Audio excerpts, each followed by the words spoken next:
여러분 오신 것을 환영하고 오늘 저녁부터 우리가 주님의 성령의 감동하심과 또 깨닫게 하심으로 우리가 진리와 말씀 속으로 깊이 들어가는 그런 경험을 하게 되시길 바랍니다.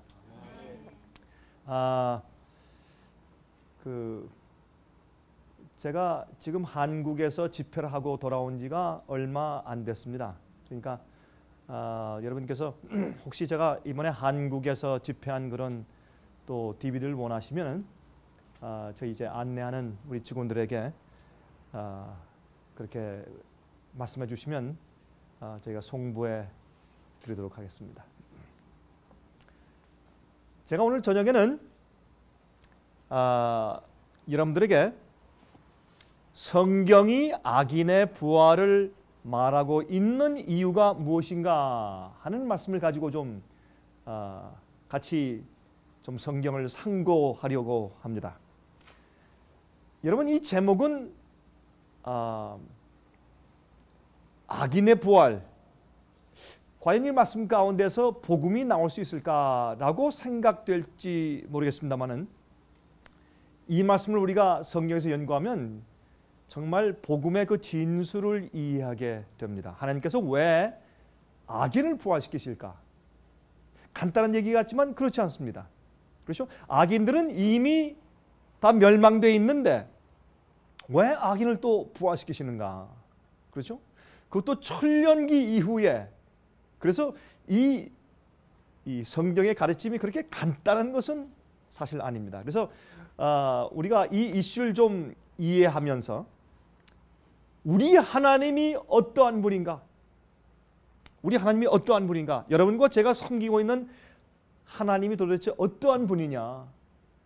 하나님을 올바로 이해해야 우리의 예배가 올바라지고 또 하나님을 똑바로 이해하고 그분의 성품을 올바로 이해해야 우리가 주님을 믿는 우리의 태도가 진실해집니다. 우리가 하나님을 아는 것이 영생이라고 성경은 말씀했죠. 그렇죠? 그래서 우리가 하나님을 올바로 알지 못하면 하나님을 섬기는 우리의 동기가 비뚤어집니다. 여러분, 그것은 굉장히 중요한 얘기입니다. 하나님을 아는 일에 올바로 우리가 마음 가운데 정립이 안 되면 우리가 주님을 따르고 주님을 순종하고 또 주님을 예배하는 모든 일들의 동기가 살짝 비뚤어집니다. 그러면 여러분께서 좀 그래도 뭐 주님을 섬기고 예배하고 주님을 따라가는 그런 이 수위의 차이는 조금 있을지 모르나 구원받는 것은 다 똑같지 않습니까? 그렇지 않습니다. 여러분, 오늘날 교회들에서 뭐 영광스러운 구원, 뭐 수치스러운 구원, 뭐 그런 얘기를 다 하지만 그건 말도 안 되는 얘기나, 여러분 그렇게 말들을 하지만 그러나 이걸 이해하셔야 합니다. 앞으로 옛날도 그랬지만 특별히 우리가 사는 이 시대는 더 그렇습니다.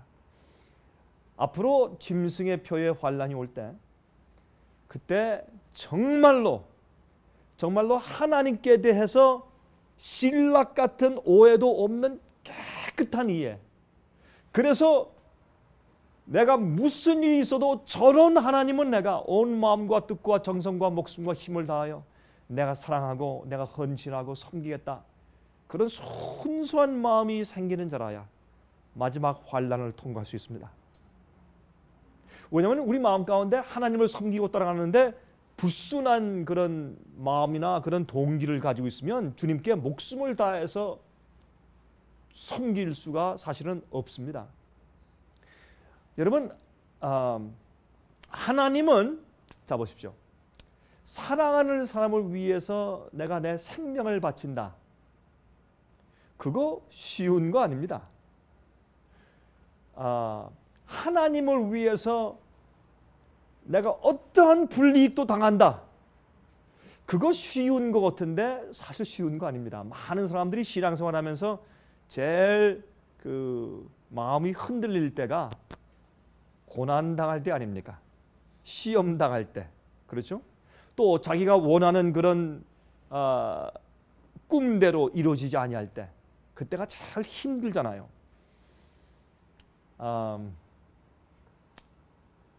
이렇게 한마디 더 하고 이제 지나가십시다. 여러분, 심판이 없다면, 심판이 없고 지옥불과 멸망이 없다면, 여러분 그래도 여전히 여러분이 지금 하나님 믿으시는 것처럼 여전히 하나님을 믿고 따르고 예배하겠습니까? 무슨 말인지 이해하시죠? 여러분, 심판이 없고 불의 멸망이 없다면 그래도 여러분은 지금 우리가 예배하고 주님을 따르는 것처럼 여러분 따르시겠습니까? 하나 더, 하늘이 없다면, 이상한 얘기죠. 하늘이 없다면 제가 그러니까 한 번은 말이죠. 제가 집회에서 제가 질문할 때 제가 이제 멸망이 없다면 그게 하니까 이제 잘 질문하는데, 두 번째, 여러분 하늘이 없다면, 그러니까 할머니가 앞에 앉아서 아이 그러면 안 되죠. 그거는 그러면 안 되죠. 여러분 하늘이 없다면, 하늘이 없어도 예수님 사랑하고 주님을 따르시겠습니까? 이건 심각한 얘기입니다. 여러분 정말 하늘이 없어도 여러분은 주님께서 명령하신 모든 것을 따르고 순종하고 살 마음이 있느냐 말입니다. 사랑의 힘은 하늘, 정금거리, 새 예루살렘 성, 생명강, 생명나무, 영원한 생명, 이것보다 사랑은 더 강합니다. 불에 그냥 태워서 멸망시킨다 라는 위협보다 사랑은 훨씬 더 강합니다. 그래서 사실은 큰 보상이 없더라도, 큰 멸망이 없더라도, 그래도 나는 나의 주님을 영원토록 내가 섬기고, 그러면 아무런 후회 없이 이 땅에서도 주께서 분부하신 모든 말씀을 따라 살겠다. 그런 마음이 우리 마음 가운데 생겨야 합니다. 그런 마음이 우리 마음 가운데 형성될 때, 그때 마지막 환난을 통과하는 믿음이 강해지는 것입니다. 여러분, 제 얘기가 어떤 분들은 좀 잘 아직까지 이해가 안 되실지 모르겠으나, 여러분 이 얘기를 한번 씹고 또 씹고 곱씹어서 한번 잘 생각해 보시기 바랍니다. 계속해서 성경이 악인의 부활을 말하고 있는 이유가 무엇인가? 여러분, 둘째 부활의 필요성을 한번 이해해 보도록 하십니다. 여러분, 부활에는 두 가지가 있죠. 부활에는 처음에 요한계시록 20장 4절부터 7절까지 보면 거기에 첫째 부활에 대해서 말하는 말씀을 우리가 읽을 수가 있습니다. 또 내가 보좌들을 보니 거기 앉은 자들이 있어 심판하는 권세를 받았더라. 여기 보니까 이 보좌가 단수입니까? 복수입니까? 복수죠. 보좌들이 있고 거기에 앉은 자들이 있습니다. 그렇죠? 그러니까 이 복수인데 그들이 무엇하는 권세를 받았더라? 심판하는 권세를 받았더라. 심판을 합니다. 여러분, 천년기 동안의 심판이 있네요. 그렇죠? 자, 또 내가 보니 예수의 증거와 하나님의 말씀을 인하여 목배임을 받은 자의 영혼들과 또 짐승과 그의 우상에게 경배하지도 아니하고 이마와 손에 그의 표를 받지도 아니한 자들이 살아서 그리스도로 더불어 천년 동안 왕노릇하니, 그렇죠? 이것은 천년 기간 동안에 이루어지는 일인데 심판하는 일이 있어요. 참 흥미있습니다. 그렇죠? 그런데 그 나머지 죽은 자들은 그 천년이 차기까지 살지 못하더라. 왜? 예수께서 이 땅에 재림하실 때 그의 영광의 불로, 영광의 광채로 악인들은 태워 죽습니다. 그렇죠? 그래서 죽은 자들은 천년 동안 살지 못합니다. 이는 첫째 부활이라. 여기에 첫째 부활에 일어난 자들은 예수님과 함께 하늘로 승천하기 때문에 첫째 부활이라고 말씀드렸습니다. 이 첫째 부활에 참여하는 자들은 복이 있고 거룩하도다. 둘째 사망이 그들을 다스리는 권세가 없고 도리어 그들이 하나님과 그리스도의 제사장이 되어 천년 동안 그리스도로 더불어 왕노릇하리라. 천년이 참에 사탄이 그 옥에서 놓여 그랬습니다. 자, 사실 우리가요, 이 천년 왕국에 대해서 말하기 시작하면 참 그 믿는 자들의 아이디어가 개념이 분분합니다. 여러분들은 어떻게 이해하세요? 1000년 동안 이 천년 왕국이 이 땅에 있는 것입니까? 하늘에 있는 것입니까? 여러분, 천년 왕국은 예수님께서 재강림하신 이후에 있습니까? 아니면 그 전에 있습니까? 그 예수께서 이 땅에 오시기 전에 이 땅에 먼저 천년 왕국이 이루어진다라고 믿는 사람들은 그것을 복천년설을 믿는다고 말합니다. 그렇죠? 그러나 예수님께서 이 땅에 재강림하신 다음에 천년기가 있다라고 하는 것은 전천년선을 믿는다고 말합니다. 그래서 후천년선, 전천년선 아니면 또 복천년선 이렇게 사람들이 이제 말을 하지만 그런 무슨 우린 학구적인 단어를 쓰지 않는다고 할지라도 여러분 어떻게 생각하세요? 예수님께서 재강림하신 이후에 천년기가 있습니까? 이 전에 있습니까? 예? 예수님께서 이 땅에 오시기 전에 천년기가 먼저 있습니까? 이 땅에 오신 이후에 있습니까? 예수께서 이 땅에 오신 이후에 있죠. 그렇죠? 그러니까 예수께서 오셨을 때 그의 광채와 영광으로 사람들이 죽고 첫째 부활이 있잖아요.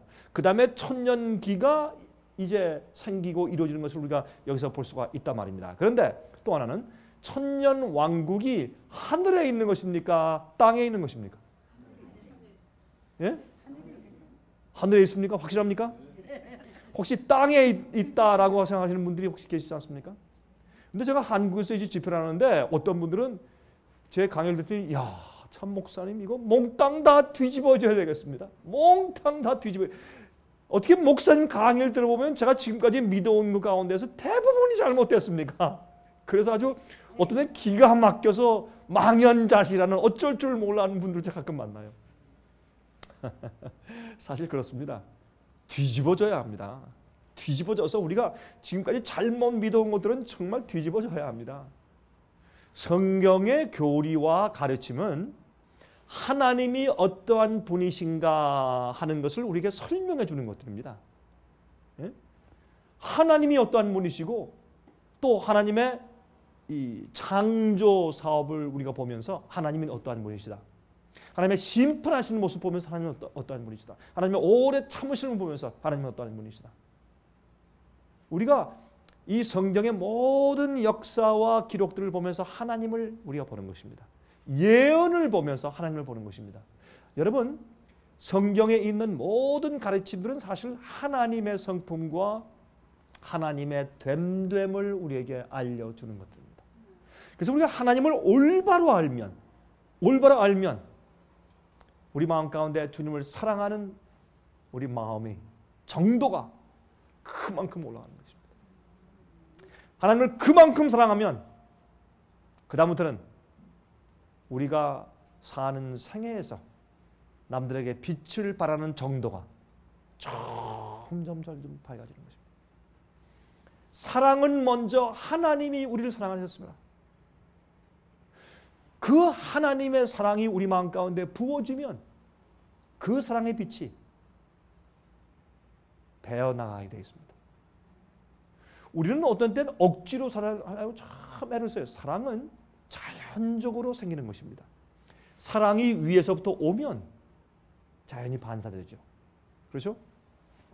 제가 이 얘기를 하면 또 한참 가니까 제가 요즘에 제 개인적으로 혼자 이렇게 흥얼거리는 찬송이 가끔 제가 바뀝니다. 이번 주일엔 제가 이런 찬송, 그 다음 주일엔 이런 찬송, 또 그 다음 달은 또 이런 찬송. 혼자 제가 흥얼거리는, 운전할 때 혼자 흥얼거리고 어디 걸어갈 때 혼자 흥얼거리고 어떤 데는 가만히 혼자 있을 때 혼자 이렇게 조용히 그 찬송을 부르면 콧날이 시큰하고 참 눈물이 활칵 나려고 하는 그런 감동이 생기는 그런 찬송이 제 마음 가운데 있어요. 근데 이번 주일에 지난 주일에 그랬는데 이번 주일까지 계속됐으니까 제가 볼 때는 이젠 한 8일째 되네. 제가 요즘에 흥얼거리는 찬송은 뭔지 아십니까? 하나님의 은혜로. 그게 뭡니까? 있을 데 없는 자.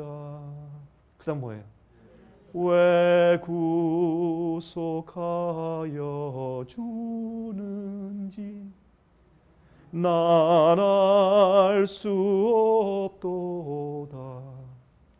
내가 믿고 또 의지함은. 여러분 정말 그렇게 생각하세요? 하나님의 은혜로 있을 데 없는 자, 정말 그래요. 여러분, 제가 이 찬송 부를 때 정말 제가 제 마음속에서 제 자신에게 정말 이렇게 쓸데없는 자를 주님께서 어떻게 그 큰 사랑으로 구속하실까? 제가 정말 그렇게 느끼는 것 같습니까? 어떤 분들은 목사님은 다니면서 세계적으로 다니면서 복음 전하는 전도 목사인데 왜 쓸데없는 자입니까? 그거 괜히 그냥 그렇게 얘기하시는 거겠죠. 아마 그렇게 생각하실지 모르겠습니다. 아닙니다. 저는 정말 I mean it. 제가 찬송을 부를 때 이 쓸데없는 자 왜 구속하여 주시는지, 그거 무슨 뜻이냐면, 우리가요 아무리 많이 안다고 하고 아무리 좋은 일을 한다고 하고 아무리 의롭게 산다고 할지라도 주님께서 우리를 부활시키지 아니하시면 우리는 아무것도 아니에요. 그렇습니까? 우리의 해놓은 것들, 쌓아놓은 것들, 배운 것들, 지식들, 우리가 사람들과 맺어놓은 관계들 무슨 소용이 있느냐 말이에요. 예?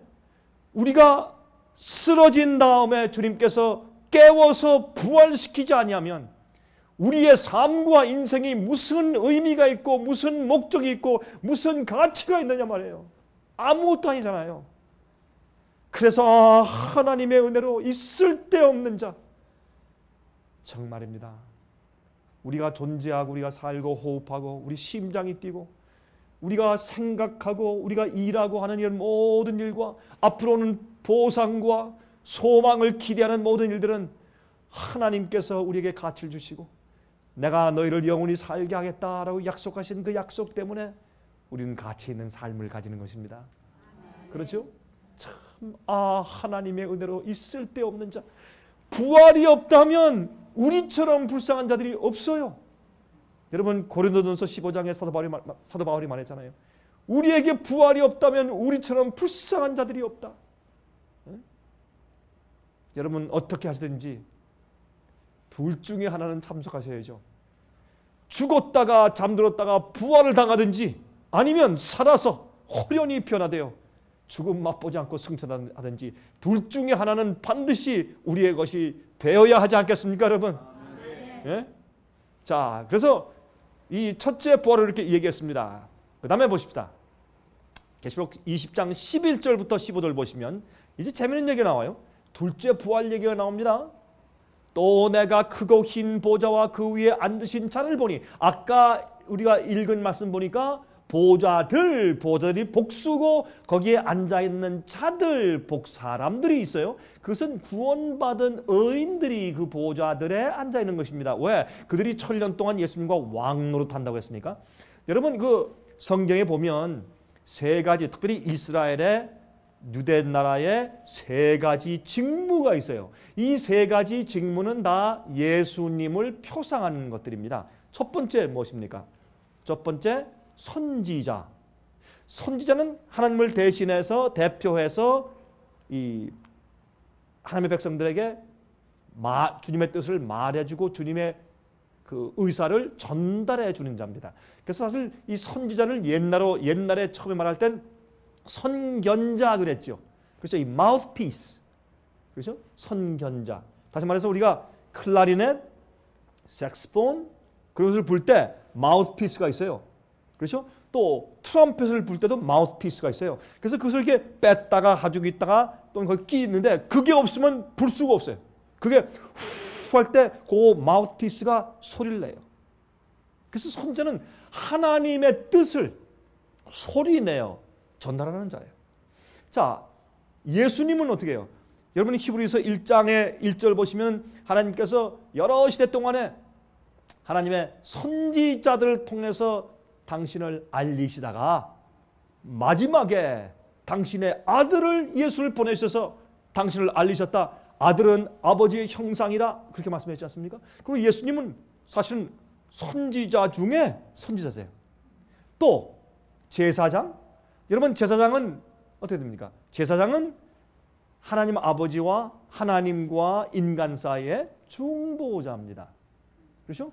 우리 인간의 죄를 대신 가져오 나가서 아버지께 간구하고 용서를 구하고 또한 뜻을 구하고 하는 역할을 하고, 그렇죠?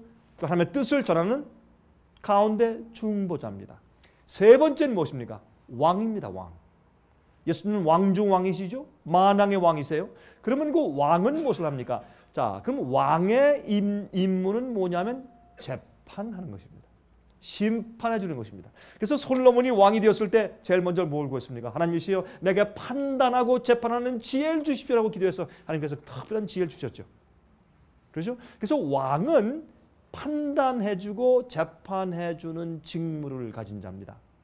그래서 예수님은 무엇입니까? 우리의 심판장이십니다. 그러므로 재판한다는 것은 우리가 예수님과 함께 심판대에 앉는 것입니다. 재판에 참여하는 것입니다. 우리 조금 이따 것을 우리 좀 다시 한번 좀 이해해 보도록 하십시다. 그런데 아까는 이 보좌들이 있고 그 위에 앉아 있는 사람들 복수가 있는데 여기에는 흰 보좌가 있고 그 위에 앉은 한 분이 있는데 그분은 예수님이세요. 그래서 어떤 분들은 이것을 표현할 때 백보자 심판, 어떤 사람들이 흰보자 심판, 백이나 흰 것이나 같은 얘기죠. 어떤 사람들은 백보자 심판이니까 아니 흰보자 심판이라고, 어떤 사람은 흰보자 심판이니까 아니 백보자 심판이라고, 그런 사람 제가 직접 보았어요. 잠깐 착각했는지 모르겠습니다만 그렇죠. 땅과 하늘이 그 앞에서 피하여 간데 없더라. 또 내가 보니 죽은 자들이 문온 데서 하고 그 보좌 앞에 섰는데 책들이 펴 있고, 심판이죠. 또 다른 책이 펴졌으니 곧 생명책이라. 책들이 펴놓여 있으니까 생명책만 있는 것이 아니에요. 예수님을 믿고 그의 보혈의 은혜로 용서함 받고, 그렇죠? 그다음에 주님을 믿는다고 공언해서 구원받은 자들의 이름이 기록되는 것이 생명책이죠. 그러나 생명책 이외에도 책들이 있으니까 여러분 그 말라기서에 있는 말씀을 보면은 사람들이 하나님을 경멸하고 올바로 살지 아니하고 타락한 입장에 있을 때 여호와를 경외하고 그 다음에 경건한 자들이 서로 대화를 나눌 때 내가 너희의 말하는 것을 하늘 기념책에 기록할 것이라. 그러니까 하나님께서 보상 그 상 주실 자들의 그들의 한 행적에 대해서 주님께서 내가 너희의 그 헌신과 희생과 너희의 봉사와 너희의 그 한 일들을 내가 잊지 아니한다 라고 해서 그들의 말과 행실을 주님께서 기록하셔서 너희가 이 땅에 살 때 그렇게 한 것이 얼마나 내 가슴과 마음을 기쁘게 해 주었는지 모른다. 너희의 그 헌신을 내가 영원토록 내가 보상해 줄게 라고 언급하시고, 또한 주님께서 실제로 그런 일들과 우리의 행함에 주님께서 보상하시는 것입니다. 그래서 생명책 이외에도 주님께서 기억하시는 기념책이 다 있고, 또 뭐가 있겠어요? 죄책이 있어요. 우리가 범죄한 죄들을 기록한 죄책들이 있어요. 어떤 우리의 생각이나 동기나 우리의 행동이나 우리 어떤 일들이나 사건들이나 우리의 모의나 하나님 앞에서 숨길 것이 아무것도 없죠. 어느 누가 감히 하나님 앞에 자기를 숨길 수 있겠습니까? 우리의 모든 동기와 행한 일들이 만천하에 드러날 때 그때 누가 감히 하나님의 거룩한 심판대 앞에 설 수 있을까요? 거룩함을 받지 못한 자는 아무도 그 앞에 설 수 없을 것입니다. 거룩함을 받지 않는 자들은 아무도 설 수 없을 것입니다. 그래서 이제 주님께서 죄를 기록하는 이제 죄의 책이 있어요. 그런데 마귀가 어떻게 할 거예요? 마귀가 이거 보라고, 하나님 이들이 당신의 대표자고 이들이 목사고 이들이 장로고 이들이 집사고 이들이 뭐 선교사입니까? 라고 마귀가 공격하고 마귀가 고소할 때 예수님께서 맞다. 내 말이 맞다. 이 자가 그런 죄를 지었느냐? 맞다, 나 인정한다. 그러나 쭉 봅시다. 그러나 자, 이거는 네가 언급하지 않네. 이 자가 진실로 눈물로 회개할 때를 왜 언급하지 않느냐? 그의 헌신을, 과거를 후회하고 가슴 아파하면서 나를 위해 십자가 지며 살던 그의 생애는 왜 언급하지 않느냐? 그러므로 내 보혈의 피는 그의 죄를 용서하고 삭제하며 더 이상 소용이 없도록 만드는데 충분하고 또 그의 삶의 특징이 그가 그 회개한 이후에 어떻게 살았는지 그의 삶의 의미와 동기와 특징과 목적이 어떠한 자였느냐, 너희의 종이었느냐, 나의 종이었느냐, 의의 종이냐, 죄의 종이냐, 그걸 살피시면서 주님께서 심판하시는 죄의 책들이 있는 것입니다. 그런데 여기 보니까 죽은 자들이 자기 행위를 따라 책들에 기록된 대로 심판을 받으니 참 이상해요. 여기 산자가 그랬어요? 죽은 자들이 그랬어요? 죽은 자들이. 이 부분을 오늘날 많은 그리스도인들이 오해하고 곡해하는 부분이에요. 여러분, 죽은 다음에도 죽은 자들을 사람이 죽은 다음에 책을 펴서 그 사람의 일생을 다루는 심판이 있어요. 그거는 보세요. 죽었는데 심판해서 자 이제 이 사람을 구원할 수 있을까 보자, 있을까 없을까 보자, 이렇게 하는 것이 아니라 그것은 무슨 뜻이냐, 하나님께는 처음부터 기록하는 책이 필요 없잖아요. 주님께 무슨 책이 필요해요? 다 아시는데 책이 필요 없어요. 그러나 하나님께서 이렇게 책에 기록하게 하시는 것은 하나님께서 심판하시는 그 심판이 얼마나 공의롭고 얼마나 합당하고 얼마나 공평한가라는 것을 증명해 보이기 위해서. 여러분, 제가 이 얘기는 상당히 여러 번 하는 거죠. 여러분, 이제 여기 오신 분들 가운데 대부분은 사실은 뭐 인터넷을 통해서든지 아니면 CD나 DVD를 통해서 제 설교를 줄곧 들어오시는 분들이 아마 여기 이제 거의 다 이제 오신 분들이니까 제가 이런 얘기하는 걸 많이 이제 들으셨겠습니다. 그렇죠? 하나님께서 이렇게 심판하시고 책을 펴시는 것은 당신 자신을 위해서가 아니라 누굴 위해서? 우리를 위해서, 천사를 위해서, 고소자들을 위해서 하나님께서. 자 봐라, 주님께서는요 몰래 슬쩍 하시는 그러한 심판이 없습니다. 천사들에게 보아라, 내 심판이 옳은지 옳지 않은지 보아라, 인생들아 보아라, 내 판단이 옳은지 공평한지 한번 보아라. 이렇게 하시는 것이 주님의 심판이기 때문에 반드시 기록이 필요한 것을 알 수 있습니다. 그래서 죽은 다음에 주님께서 심판하신다는 이 얘기는 뭐냐면 이것은 꼭 그때 가서 구원할 수 있을까 없을까가 아니라 주님의 심판의 공정함을 드러내기 위해서 하는 것을 우리가 다시 한번 상기해야 할 것입니다. 자, 바다가 그 가운데서 죽은 자들을 내어주고 또 사망과 음부도 그 가운데서 죽은 자들을 내어주매 각 사람이 자기의 행위대로 심판을 받고 사망과 음부도 불못에 던지우니 이것은 둘째 사망 곧 불못이라 누구든지 생명책에 기록되지 못한 자는 불못에 던지더라. 아, 이건 무슨 말입니까? 둘째 부활을 말해요. 이것은 의인들의 부활이 아니에요. 악인들의 부활이에요. 그렇죠? 이건 천년기 이후에 있는 것이니까 아까 우리가 봤지 않습니까? 천년이 참에 그 다음에 이 말씀이 나오거든요. 그렇죠? 그래서 여기에 있는 지금 이 바다가 죽은 자를 내주고 무덤이 내주고 이렇게 해서 부활하는 것은 둘째 부활인 것을 우리가 알 수 있다 그 말입니다.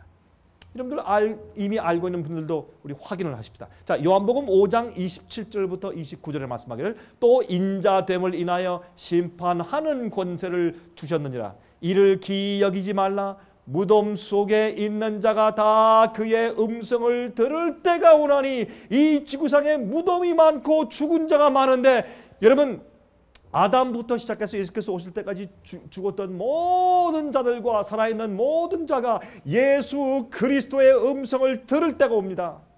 모든 자가 이 땅에 한번 태어났으면 모든 자가 예수의 음성을 들을 때가 옵니다. 그리고 주 앞에 나가서 심판을 통과해야 합니다. 이 심판을 우리가 주님을 신뢰하면 두려워할 필요는 없습니다만 그러나 반드시 예수님의 음성을 들을 때가 오는데 어떻게 보세요? 선한 일을 행한 자는 생명의 부활로 악한 일을 행한 자는 심판의 부활로 나오리라. 아, 부활에 두 가지 종류가 있어요. 그렇죠? 의인의 부활이 있고 악인의 부활이 있어요.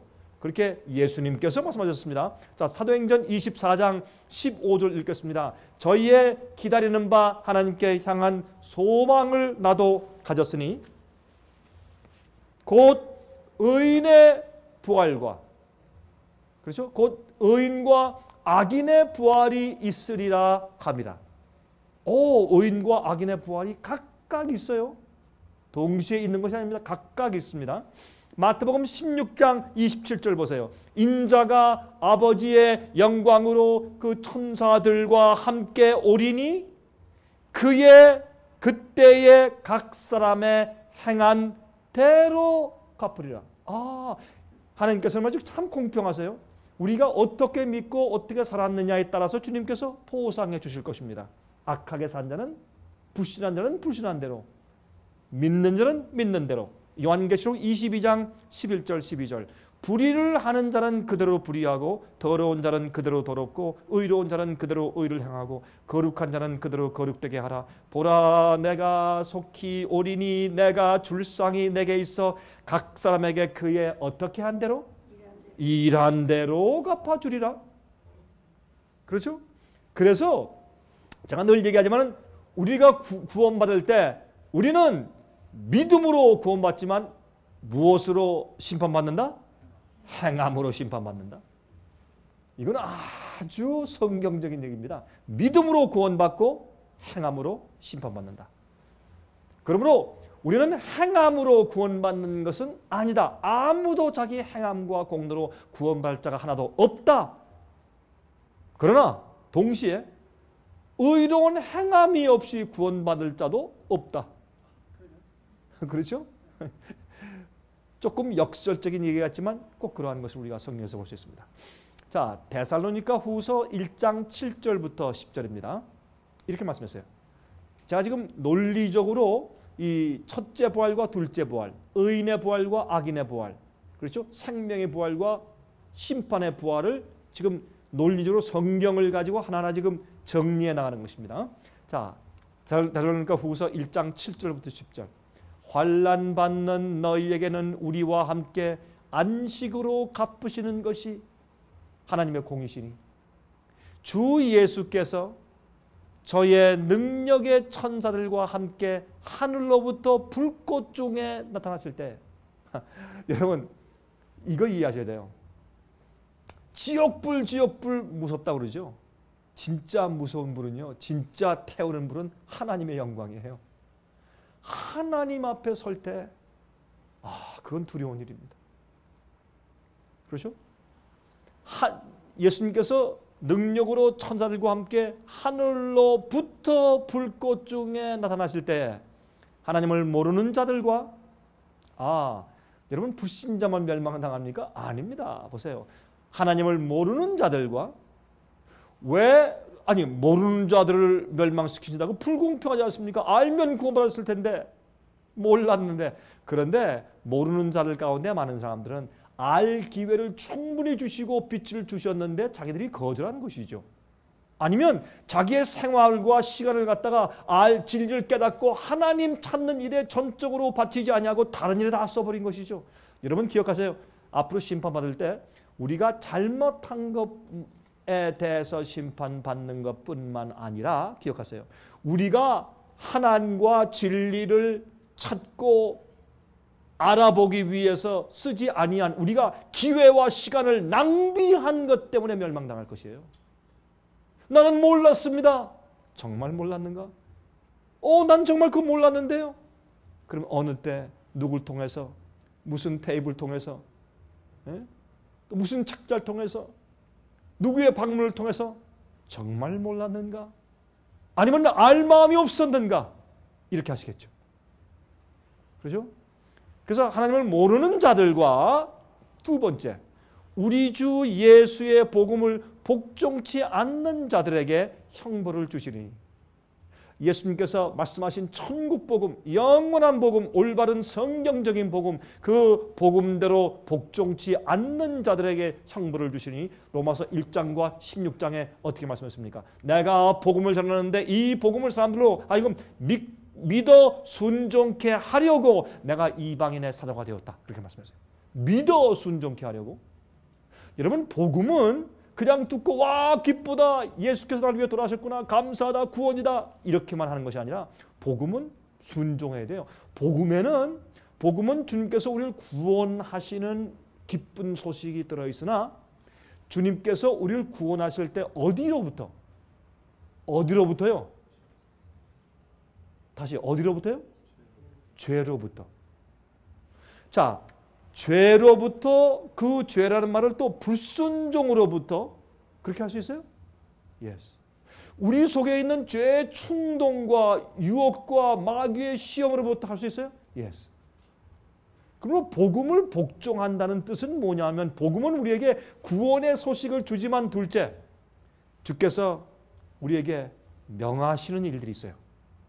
그걸 따라서 살지 않으면 주님께서 우리를 죄로부터 구원하실 수가 없어요. 하나님의 능력과 우리의 협력이 필요합니다. 구원은 하나님의 전적인 구원이나 동시에 우리의 협력이 필요합니다.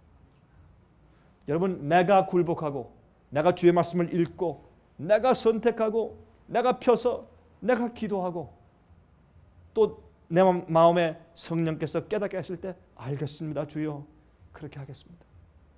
주님이시여 내 앞에 산이 막혀 있습니다. 내가 지금은 할 수가 없습니다. 주님 은혜로 이 산을 옮겨주십시오. 기도하고 하는 일들은 내가 하는 것이고 우리가 선택하는 것입니다. 그래서 복음을 듣는 것뿐만 아니라 복음을 복종치 않는 자들에게 형벌을 주시니 우리가 이 복음을 통해서 우리 마음 가운데 죄를 깨닫게 하고 마음에 가슴 아픈 회개의 심령을 주실 때 내가 그 죄를 버리기로 내가 선택하여 내 의지로 굴복하고 내가 내 자신을 쳐서 복종하고 주 앞에 나가지 않으면 어떻게 주님께서 우리를 죄로부터 구원하시겠어요? 여러분 어떤 사람들 그래요?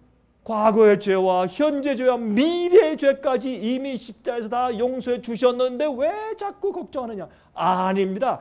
여러분 화면 통해서 이 말씀 듣는 분들 특별히 조심하세요. 그거 잘못된 복음이에요. 여러분 사도 바울은 그렇게 말씀하지 않았어요. 여러분 그것은 사도 바울이 내가 너에게 가르쳐준 이 복음 이외에 다른 복음을 전하는 자에게 저주가 있을지라고 그랬어요. 저주가 있을지라도. 잘못된 생각이에요. 어떻게 미래의 죄가 이미 다 용서되어졌나? 그게 아니라 미래의 죄까지도 우리가 주 앞에 굴복하고 우리가 회개하면 용서해 주시겠다는 보장을 만드신 것이죠. 그것을 마련해 주시고 기초를 만들어 놓으신 것이죠. 언제 다 이미 그럼 그렇게 되면 더 이상 회개가 필요 없네. 그래서 어떤 사람들은 회개가 필요 없다고 말하는 것이에요. 꼭 그렇게 말은 안 하지만 왜 자꾸 회개 그러냐고. 예수님께서 이미 다 치러 놓으셨는데 왜 자꾸 회개만 강조하느냐. 기뻐하자 구원을 즐기라 그렇게 말하는 것이 잘못된 생각이고 잘못된 거짓 복음이에요. 여기 말씀하기를 복음을 복종치 않는 자들에게 형벌을 주시니 이런 자들이 주의 얼굴과 그의 힘의 영광을 떠나 영원한 멸망의 형벌을 받으리라. 그날에 강림하사 그의 성도들에게 영광을 얻으시고 모든 믿는 자에게서 기히 여김을 얻으시리라. 여러분 우리가 예수께서 강림하실 때 구름을 타고 오실 때 주 안에서 잠자는 죽은 자들이 먼저 일어나고 살아있는 자도 호련히 변화되어서 누구도 먼저 가지 아니하고 같이 합하여 함께 공중으로 끌어올려 공중에서 주님을 만날 것이라. 여러분 여기서 우리 한마디 하고 지나가십시다. 앞으로 사람들이 말이죠. 예수가 여기 있다 저기 있다 골방에 있다 예수가 임했다. 그거 믿지 마세요. 왜요? 성경에 보니까 어떻게 해요? 죽은 자들이 부활하고 첫째 부활이죠. 산 자들이 호련히 변화되어서 갑자기 살아있는데 자기도 모르게 자기 일평생 동안 느껴본 적이 없는 활력을 갑자기 느껴. 아마 이 온 몸에 피가 막 뜨끈뜨끈 확 돌아차쳐 버리니까 우리가 깜짝 놀랄 거 아니에요? 무릎이 아파서 걷지 못하는 사람이 그만 무릎이 그냥 사슴처럼 그냥 솟구쳐 올라오는 그런 기운이 생기고 깜짝 놀랄 거 아니에요? 뭐 주름 없어지고 뭐 이런 얘기하면 무슨 뭐 보톡스 주사 같은 얘기니까 그런 걸 할 필요 없고 뭐 갑자기 젊어지고 뭐 그건 당연한 거니까. 그럼 우리가 얼마나 놀라겠어요? 심장에 뭐 심장 판막증이 있던 그리스도인이 갑자기 심장이 불끈불끈 뛸 때 얼마나 놀라 뛰겠어요? 그런 일이 있은 다음에 함께 끌어올려 공중에서 주를 영접할 것이요. 그 다음에 우리가 주님께서 계신 곳에 가서 주님과 함께 있을 것이라고 말씀을 했는데, 그러므로 성경은 분명히 예수께서 오실 때 어떻게 한다? 구름 타고 영광의 구름을 타시고 천천만만 천사와 오시다가 이 땅에까지 내려와서 구름 수레에서 턱 내리셔서 잘 있었느냐 하신다? 아니란 말이에요. 그거 오해라. 여러분, 그러므로 성경에 있는 그 말씀 가운데 요모조모를 가만히 말씀을 깨닫고 그 말씀대로만 알고 나면 절대로 미혹당할 필요가 없습니다. 예? 여러분, 여기도요, 지금 그 재림 예수라고 하는 그런 이상한 일들이 많아요. 그런 미혹에 빠질 수가 없어요, 여러분. 그렇죠? 근데 우리가 예수님 만날 때 어떻게 하늘 올라가다 어떻게 우리가 이 기여김을, 이거는 wonder. 자 보세요. 이게 이런 뜻이에요. wonder after him이에요. 예수님, 와, 우리 예수님, 우리 주님, 우리 하나님. 그런데 그 똑같은 말을 어디 썼는 줄 아세요? 요한계시록 13장. 요한계시록 13장에 누구 얘기가 나와요? 짐승의 표 얘기가 나오잖아요. 짐승의 표를 얘기하는데 짐승이 부활하니까 어떻게 해요? 죽었던 상처가 나니까 온 땅이 그를 기여기며 쫓는다. 그것도 wonder after him이에요. 마귀는요, 항상 예수님 흉내를 내. 그래서 요한계시록 13장의 짐승이 자기가 이 세상의 이 땅의 왕이고 이 땅의 하나님이다. 그것이 여러분 데살로니가 후서 2장 보면 적그리스도가 어떻게, 죄의 사람이 어떻게 한다고 했어요? 자기가 성전 안에 앉아서 자기를 보여 하나님이라 하느니라. 그렇죠? 그래서 마귀 역사는요, 하늘에 있을 때부터 하나님과 싸웠어요. 예수님과 싸웠다고, 루스벨이. 그래서 쫓겨났어요. 이 지구상에서 어떻게 해요? 예수님과 또 싸워. 그래서 이거를 갖다가 이 counterfeit Christ, 거짓 그리스도, 적 그리스도.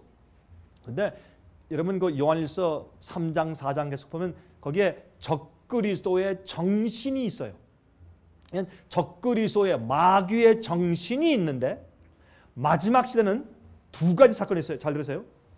마귀가 이 세상에서 가장 강력하고 가장 효과적으로 사용해 온 인간 대리자를 드러내요. 예? 그리고 그 밑에 있는 수하들이 있어요. 동시에 예수님께서는 이 땅에서 당신이 가장 효과적으로 사용하시고 당신의 성령을 충만히 부으신 14만 4천을 일으키세요. 그럼 두 무리가 마지막 시대에 뭐래요? 전쟁을 해요. 전쟁을 해요. 그런데 또 재밌는 것은 마귀는 자기의 대표적인 인간 부하를 생산해서 딱 나타내지만 마귀가 자기가 진짜로 이 땅에 내려와.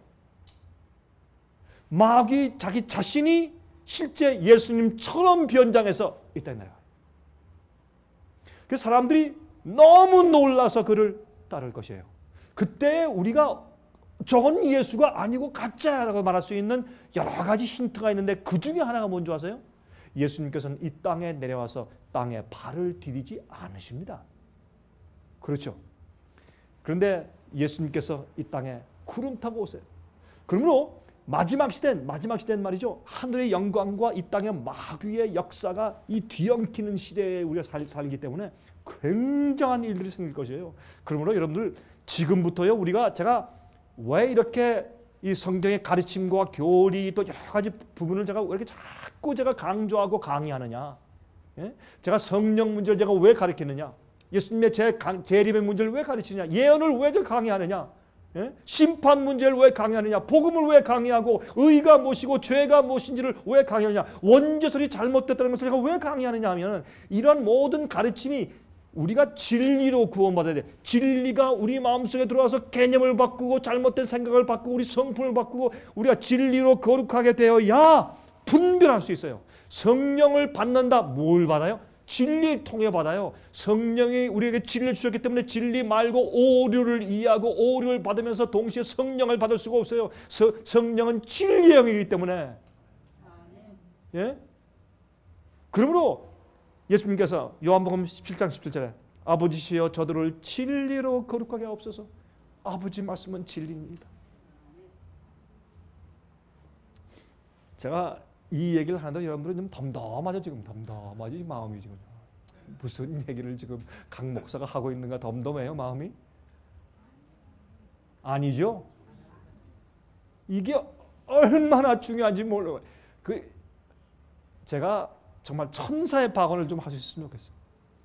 제가 무슨 말로 어떻게 표현해 어떻게 해야 여러분을 설득할 수 있을까? 진리로. 아버지여 진리로 저들을 거룩하게 하옵소서. 아버지 말씀은 진리입니다. 이 예수님이 얼마나 가슴이 터지는 그런 기도를 하시는지 몰라요. 아버지 진리로 저들을 거룩하게 해주십시오. 그 당시에요. 랍비들과 그 당시에 유대교회 지도자들의 잘못된 가르침 때문에 12 제자들도 잘못된 영향을 받고 있어서요. 그들도 예수님이 가슴이 아팠어요. 가슴이. 그거를 좀 깨트리고 똑바로 해주려고 해도 그들이 완악해가지고 예수님이 십자가에 돌아가신 다음에도 이해 못하고 다 도망갔잖아요. 메시아는 우리 죄를 대신해 죽으시기 위해서 오시는 것인데 영광의 메시아로 전쟁에 승리케 하는 장군으로 오실 줄로 기대했다가 그들이 놀라서 다 도망갔잖아요. 그만큼 그 당시 현존하는 그 당시 교회의 교리와 가르침의 힘이 컸어요. 지금도 마찬가지예요. 지금도. 예? 지금도 제가 많이 보면 어떤 데는 억장이 막히고 가슴이 아파요. 얼마나 오늘날 교회들의 잘못된 신학과 잘못된 가르침 때문에 사람들이 거의 꽉 눌려가지고 내가 옛 어디 집한테 이렇게 말씀하던데요. 어느 목사님이 그랬는데요. 난 30년 동안 그렇게 믿어왔는데요. 난 20년 동안 그렇게 믿어왔는데요. 비성서적인 오해의 개념과 사상을 가지고 거기에 빠져 있어서 하나님의 참된 진리, 주님이 어떠한 분이며 어떻게 오실 것이며 어떤 일을 행할 것이며 여기에 오해의 사상을 가지고 살고 있는 사람들 보면 제 가슴이 답답해졌던데 어떻게 할 줄을 모르겠어요. 저도 그러니 우리 주님은 어떠하셨을까? 주님께서 어떠하셨을까? 예? 그러므로 이 세상에 앞으로 마귀의 대리자를 보고서 와 이거 따를 것이요. 지금은 온 세상이 기여기며 온 세상이 그를 짐승을 따르더라. 그렇게 얘기해서 그런 시대에 지금 우리가 살고 있어요. 여러분 아십니까? 그런데 예수께서 오시면 우리가 예수님 보면서 이분이 드디어 우리가 그렇게 믿고 그렇게 뵙고 싶어서 했었던 그분 우리 구세주구나. 근데 보니까 여러분 요한일서 보면 어떻게 됐어요? 우리가 그분을 뵐 때 우리가 그와 같을 줄을 아는 것은 예? 아들과 그 딸이요 생부모를 만나면 내가 엄마 아빠를 닮았네 이렇게 돼요. 그렇죠? 엄마 아빠를 닮았네. 우리가 예수님 만나면 내가 예수님 닮았네 이렇게 된다고 했어요. 그래서 우리 주님이 이런 분이구나 너무 놀라서 우리 예수님 만났을 때 예수님 그럴 것 같아요? 아니에요. 성경을 우리 전부 다 끌어올려서 예수님의 그 모습을 보게 되고 악인들은 그 영광의 광채에 타 죽는데 의인들은 타 죽지 않아. 너무 좋아서 그 영광의 광채 앞에 자꾸 가까이 나갈 텐데 옛날 모세가 그랬던 것처럼 모세가 율법을 어기는 사람들은 죄책감 때문에 하나님께서 시내산에 내려와서 이 십계명을 반포하실 때 그들은 다 뒤로 도망갔지만 모세는 하나님께 가까이 나아갔더라. 똑같은 경험이거든요. 그래서 우리 예수님 볼 때 너무 기이해서 다 입을 딱 벌고 한참 예수님을 쳐다볼 거예요. 그러니까 여기 보면 예수께서 오실 때 악인들이 죽어요. 그 당시에 죽어있는 악인들은 땅속에 있고 예수께서 오실 때 살아있는 악인들은 그의 영광의 광채에 죽는다고 되어 있어요. 자, 그러면 지금 우리가 금방 얘기한 데살로니가전서 4장 16절 17절 주께서 호령과 천사장의 소리와 하나님의 나팔로 친히 하늘로 쫓아 강림하시리니 그리스도 안에서 죽은 자들이 어떻게 일어나고? 먼저 일어나고 그 후에 살아있는 자들이 하늘로 승천하는 것이 먼저 아니네요. 죽은 자들이 먼저 일어나야 되네. 그 후에 우리 남은 자도 저희와 함께 먼저 가는 것이 없죠. 함께 구름 속으로 끌어올려 공중에서 주를 영접하게 하시리니 그리하여 우리가 항상 주와 함께 있으리라. 그러므로 여기 보니까 어떻게 해요? 예수께서 이 땅에 재림하실 때 악인들이 그 영광의 불에 태워 죽임을 당하고 의인들은 승천하고 죽어있던 자들이 부활하고 의인들이 함께 공중에 끌어올려서 예수님 만나고 어떻게 해요? 그 다음에 우리가 항상 주와 함께 있을 것이요. 그렇죠? 자, 그런데 왜 악인의 부활이 필요한 것이냐 말입니다. 그러니까 두 부활이 있어요. 악인의 부활이 있고 의인의 부활이 있고 심판의 부활이 있고 생명의 부활이 있고 두 부활이 있어요. 그런데 왜 악인의 부활이 필요하냐 말입니다. 이것을 우리가 이해하면 하나님을 더 깊이 이해하게 되는 것이 되는 것이죠. 자, 아까 읽었죠. 요한계시록 20장 4절부터 7절입니다. 또 내가 보좌들을 보니 거기에 앉은 자들이 있어 심판하는 권세를 받았어요. 이 사람들은 1000년 동안 왕노릇 하는데 판단하는 심판대에 앉아서 하나님과 함께 심판하는데, 그렇죠? 1000년 동안 그리스도로 더불어 왕노릇하리라 그렇게 말씀했기 때문에. 자, 고린도전서 6장 3절에 사도 바울은 말하기를 우리가 천사를 판단할 것을 너희가 알지 못하느냐? 그러하거든 하물며 세상 일이냐? 너희가 지금 믿는 사람까지끼리 그래. 앞으로 우리가 천사를 판단할까 알지 못하느냐? 그렇게 말씀했어요. 그러므로 반드시 성도들이 앞으로 재판하는 일에 포함돼서 우리가 심판하는 일을 행할 것이라 라고 사도 바울도 이미 말씀해 놓으셨다 그 말입니다. 자, 아까 보았지 않습니까? 계시록 20장 11절부터 15절에 이 흰 보좌에 앉으신 예수님의 심판인데 어떤 심판이냐 하면 둘째 부활에 일어난 악인들에 대한 심판이에요. 그들이 죽었을 때 어떤 때는 물에 빠져 죽고 어떤 때는 산에서 떨어져 죽고 어떤 사람은 병으로 죽고, 그래서 이 땅이나 아니면 바다에서 전부 다 이제 부활해서 하나님께서 둘째 부활에 구원받지 못한 자들을 전부 다 부활해 내시는 것입니다. 그렇죠? 그리고 그들을 어떻게 책들에 따라서 그들을 심판해 주시는데, 그때 구원하시기 위해서가 아니라 왜 너희들은 구원받을 수 없었는지에 대해서 주님께서 심판하고 보여주시는 것입니다. 누굴 위해서? 멸망당할 그들을 위해서, 또한 하늘의 천사들 위해서, 구원받은 자들을 위해서. 왜 우리 할머니가 올라오지 못했느냐? 그렇죠? 왜 우리가 저렇게 진실된 목사님이 못 왔네, 저렇게 진실한 집사님이 못 왔네, 그렇잖아요? 그리고 여러분, 이것은 무엇을 의미합니까? 이것은 온 영원토록 마음 가운데 단 하나의 시로라기 같은 의혹이 남아있지 말아야 합니다. 누구에게? 우주에 있는 자들이나 천사들이나 영원히 살 의인들이나 어느 누구에게도 단 하나의 시로라기 같은 그런 의혹이 남아있으면 안 됩니다. 그러면 영원토록 우리의 찬송이 100% 순수하지를 못합니다. 그러므로 하나님께서 이 세상, 이 우주의 질서와 화평과 은혜와 찬송을 영원토록 회복하기 위해서 하나님께서 그 일을 행하셔야 합니다. 심판은 어떤 면에서 하나님을 위해서 필요한 심판이지 우리를 위해 필요한 심판이 아닙니다. 하나님께서 이미 아시기 때문에 기록하는 것을 우리를 위해서 기록해 주시는 것이 하나님을 위해 기록해 주시는 것이 아닙니다. 그러므로 심판은 하나님의 입장을 변호해 주기 위한 목적이 참 많이 있는 것입니다. 제가 이 말씀을 드리는 이유가 있어요.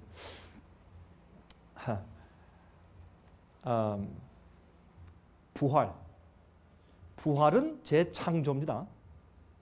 부활은 재창조예요. 부활은, 자, 생각해 보세요. 물에 빠져 죽었는데 상어한테 잡혀 먹혔어요. 상어를 또 잡아가지고 사람들이 먹었어. 그럼 죽은 사람의 그 몸은 어디가 있어요? 어디 가서 그걸 찾아낼 것이요? 어떤 사람은 화장을 했어요. 그 가루를 갖다 강에 뿌렸어. 쭉 흘러가다가 별별 고기가 다 삼켰어. 그럼 그 몸을 어디서 찾아서 부활시킬 거예요? 그러니까 부활을 생각하실 때 부활은 창조예요. 걱정할 것이 없어요. 이렇게 한번 생각해 보세요. 부활은 신비죠. 창조 자체가 신비니까. 여러분과 저는요, 이 장미꽃 한 송이가 이슬 머금고 이렇게 피는 신비, 그거 하나도 우리는 이해를 못해요. 여러분 그거 이해하세요? 우리는 그거 하나도 모른다고 어떻게 알아? 피니까 피는 줄 알지. 어떻게 말이죠? 기가 막히게 그렇게 이제 땅에서 물 빨고 양분 빨아서 이게 피었는데 어떤 건 노랗고 어떤 건 빨갛고 어떤 건 말이에요. 예? 푸르스름하고 어떤 건 하얗냐 말이에요. 왜? 그걸 우리는 이해를 못해요. 어떻게 하나님께서 그렇게 하시는지. 똑같은 수박인데 어떤 건 둥그렇고 어떤 건 왜 기냐 말이에요. 예? 어떤 건 크고 작고. 왜 또 맛이 달라 이렇게 맛이. 예? 우리 또 과일은 맛이 달라. 이런 건 신비해요. 우리 그것을 과학적으로 아무리 이해한다고 해도 창조의 신비 이해할 수 없어요. 부활은 창조의 신비예요. 우리가 다 이해할 수 없어요. 그러나 기억하세요. 이거 옛날에 몰랐는데 요즘에 두 가지 때문에 우리가 더 확실히 알게 됐어요. 하나는 컴퓨터, 네? 하드 드라이브, 그렇죠? 또 메모리 칩, 그렇죠? 기억하는 것, 또 기억할 때 아무리 기억을 해도 그게 움직이게 하기 위해서 프로그램이 있어야 돼. 그래서 그 기억 장치에 기억된 메모리들이 활동할 수 있도록 하기 위해서 프로그램을 만들어야 돼요. 그렇죠? 이런 걸 이해하면서 하나님께서 우리를 만드시고 우리 두뇌를 창조하신 것을 우리가 이해하게 돼요.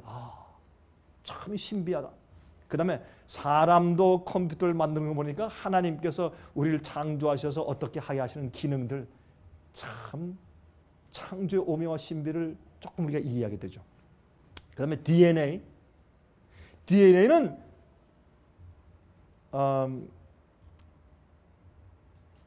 이번에 저희 둘째 딸아이가 아이를 낳았습니다. 제가 이제 가서 이렇게 가만히 요새 이제 며칠 동안 가서 가만히 그 아이를 이제 관찰을 하는데 이렇게 보면 그거 참 이상해요. 어떻게 이렇게 보니까 이 코는 지 아빠 코네, 이 눈은 지 엄마 코고 입은 보니까 내 할아버지 코 입을 좀 닮은 것 같다 그런 생각이 들어가요. 그 참 이상해. 왜 그럴까요? 아니 이 세상에 뭐 사람들이 태어나면 다 똑같은 사람인데 어떤 의미에서 왜 각기 다 다른데 기가 막히게 자기 부모를 닮아 태어날까? 예? 백인의 부모 밑에서 흑인이 안 나요. 한국 사람 부모 밑에서요 이 은발머리 금발머리가 안 태어나요. 그거 왜 그래요? 그 이상하잖아요. 꼭 법칙이 있어. DNA. 여러분 DNA는 기가 막히게 조그만 거거든요. 근데 그 DNA가 각 사람들 속에 수백억 개의 DNA가 있다 그러죠. 우리 조그만 그 유전인자고 하나 속에 DNA가 엄청나게 들어있죠. 근데 지금 우리가 과학 시간은 아니니까. 근데 그 DNA를 보면은 DNA 속에 뭐가 있어요? 이 사람이 눈동자는 까맣다. 눈동자가 파랗다. 뭐 나중에 몇 살 때쯤 되면 머리가 하얘지겠다. 예? 키는 얼마다. 발은 어떻게 생겼다. 예? 손톱은 길다. 짧다. 이런 모든 것이 다 기록되어 있어요. 이 사람의 IQ는 어느 정도 될 것이다. 이런 것까지 다 기록되어 있어요. 걱정할 게 없어요. 하나님께서 보세요. 만약에 그 기록만 있으면 제가요 컴퓨터를 하면서 요즘에 제가 우리 직원들한테 가끔 그래. 야 우리가 컴퓨터 없으면 어떻게 우리 일을 할 수 있겠는가? 우리는 전부 컴퓨터로 일하는 사람들이니까 컴퓨터로 비디오 제작하고 말이죠. 예? CD 만들고 DVD 만들고 사진 만들고 편집하고 사진을 뜯어 고치고 책자를 만들고 예? 인터넷하고 우리는 컴퓨터 없으면 단 하루도 일을 못하는 사람들이에요. 우리는 여러분 뭐 요새 뭐 다들 그렇겠지만은 근데 제가 컴퓨터를 하면서 제가 이해하는 것은 뭐냐면 이 여기에 이제 그 원 파일이 있어요. 그런데 이걸 복사를 탁 해가지고 가지고 있다가 원 파일이 깨졌을 때 복사한 걸 갖다 딱 집어넣으면 똑같아. 0.1%의 차이도 없어요. 맞습니까? 아니 왜 답변이 없습니까? 아니면 아니라 그러세요. 맞아요, 안 맞아요? 기가 어쩜 맞습니까? 정확하게 맞아요. 어디 복사품이 원품하고 똑같아. 다름이 없어. 왜요? 이렇게 01, 000, 1000, 111 이렇게 돼 있으니까. 이 컴퓨터 언어거든. 컴퓨터는 숫자로 다 그래서 우리가 뭐야? 디지털이야, 디지털. 숫자로 전부 다 해서 생성하기 때문에 여러분 아세요? 이 수학자들이 무엇을 발견해? 과학자들이 뭘 발견해요? 이 우주의 생성의 원리를 보니까 이 존재하는 모든 것들은 숫자로 풀려요. 숫자로 풀린다는 거예요. 숫자. 천문학에 뭐가 들어가요? 숫자가 들어가요. 수학이 들어가요. 생물학에 뭐가 들어가요? 수학이 들어가요. 화학에 수학이 들어가야 돼요. 모든 건 숫자로 풀린다. 다시 말해서 하나님께서는 우리의 머리카락이 뭔지 아세요? 숫자예요. 이거 우스운 얘기죠? 아니에요. 근데 그 속에 뭐가 있어요? 하나님께는 생명, 거기 파워가 있어요. 생명. 그 숫자가 움직이고 생각하고 이런 능력이 있기 때문에 그렇지, 사람이 만든 숫자에는 그건 죽은 숫자니까 아무 소용이 없어요. 하나님은 그 숫자 속에 살아 움직이는 창조의 능력이 있어요. 그러니까 우리가 전부 다 숫자라. 여러분 그거 이해하세요? 우리의 눈 다 숫자로 풀어졌어요. 숫자로. 그러니까 우리가 죽었다? 그러면 우리의 몸이 누가 다 뜯어먹고 어디로 갔을지라도 하나님께서 오셔가지고 자, 부활시켜야 할 텐데 이 친구의 몸이 도대체 어디로 가 있나 찾을 필요가 없다고. 어디로 흘러가 있을까? 아니 한국에 죽은 사람이 저쪽 흘러 인도에 가 있나 아니면 하와이에 가 있을까? 그거 가서 천사보고 다 찾아와라 이렇게 할 필요가 없단 말이에요. 여러분 부활은 창조기 때문에 하나님께서 뭘 가지고 있어요? 여러분과 저의 DNA를 가지고 있어요. 육신이 우리가 어떠했는지는 정확한 DNA가 있어요. 또 하나 뭔지 아세요? 요새 과학자들이 뭐 하는 줄 아세요? 여러분 제가 내일 저녁에 오시면 제가 내일 저녁에는 뭘 말씀드리느냐? 이 말세 사건들의 도표를 말씀드려요. 하나님께서 이 성경에 마지막 시대는 어떻게 어떤 일이 이렇게 이루어지고 어떻게 이렇게 오시는가 하는 그것을 정확하게 이렇게 플랜, 계획을 해서 이렇게 도표를 그려놓으셨어요. 그래서 우리가 이해해야 돼. 내일 저녁에 말씀을 드릴게. 보여드리고. 여러분 요즘엔요 사람이 인간의 육체 그것만 따지다가 이제는 그것만 DNA를 가지고 뭐해요? 복제. 이리 양, 개, 복제합니까 안 합니까? 똑같이 해놔요. 그런데 뭘 못해? 그 속에 있는 성격, 성품 그걸 못해.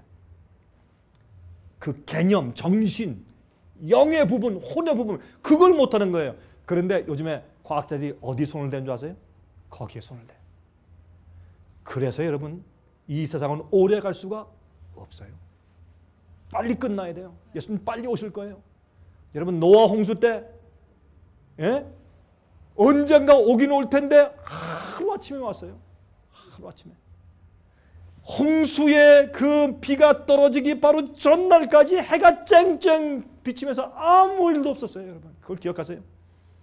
여러분 마지막 사건이 일어날 때 어떻게 이렇게 되고 저렇게 되고 다 볼 때 이제는 됐다. 이제는 우리가 회개하자. 그럴 수 있을 것 같죠. 천만에요.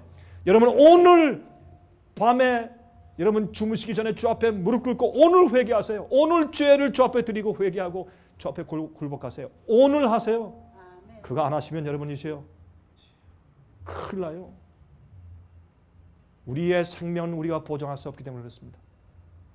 제가 아는 한 목사 가운데 아침에 일어나니까 부인이 늦잠을 자고 있어요. 그래서 너무 피곤한 모양이다. 오늘 아침은 내가 해야 되겠다. 가서 이제 식사를 준비하는데 여보 식사 준비 다 됐어. 이젠 좀 일어나지. 움직이잖아요. 보니까 잘 때 조용한 스트로크가 와서 밤에 조용히 죽었어요. 여러분 우리 생명의 보장이 없어요. 하나님의 은혜로 무슨 자요? 있을 데 없는 자. 다시 말씀드리지만 우리가 어떻게 살고 어떤 공로와 어떤 자랑이 있을지라도 주님께서 우리를 깨우시는 부활의 파워와 창조로 다시 한번 우리를 만지지 아니하시면 우리의 모든 것은 쓸데없어요. 왜 주님께서 이 쓸데없는 자를 구원하시는지 난 모르겠습니다. 여러분 매일매일 여러분 속에 예수님의 구속의 은혜가 넘쳐 흐릅니까? 여러분 마음속에 하나님의 구속과 구원의 은혜가 넘쳐 흘러요 매일? 아니 왜 답변이 없으세요? 여러분 오늘 지금 여러분 마음 가운데 예수님께서 여러분을 구원하시는 그 은혜 때문에 가슴이 좀 뜨끈뜨끈하세요? 그렇게 해야 돼요. 그런 감격이 있어요 우리에게는. 그래서 DNA를 하늘에 딱 가지고 있으니까 몸을 딱 다시 만들어 창조하신 게 여러분 똑같아 나야. 그런 문제 없어요. 또 무엇이 있을까요? 우리의 생각, 우리의 기억, 우리의 영혼, 우리의 성품, 우리의 개성, 우리가 이 땅에서 삶에 태어나서 사는 모든 일에서 악한 기억하지 말아야 될 것은 다 지워버리고 기억해야 될 것만 딱 그대로 두신 채 주님께서 그것을 파일을 가지고 계시다가 그대로 우리를 살려내시는 것이에요.